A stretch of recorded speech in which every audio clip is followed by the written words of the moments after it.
কথায় আছে না, জন্ম হোক যথা তথা কর্ম হোক ভালো। মানুষ পৃথিবীতে স্মরণীয় এবং বরণীয় হয় তার কর্মের গুণে। সেই সাথে জীবনের গৌরব ও মর্যাদার আসন লাভের পিছনেও থাকে কর্মের ভূমিকা।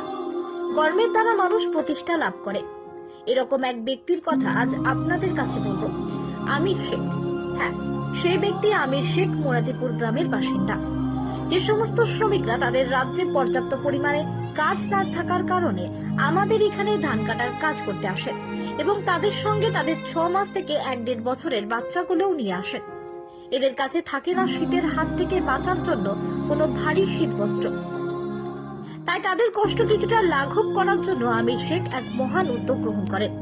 উনি সহৃদয় মানুষদের দরবারে দরবারে গিয়ে চেয়ে চিনতে যতটুকু পেরেছেন ততটুকু সাহায্য করেছেন এই শ্রমিকদের। সমাজ বন্ধুর এমনই অনেক সমাজ সেবামূলক কাজের সাক্ষী হতে অবশ্যই চ্যানেলটা সাবস্ক্রাইব করে রাখবেন।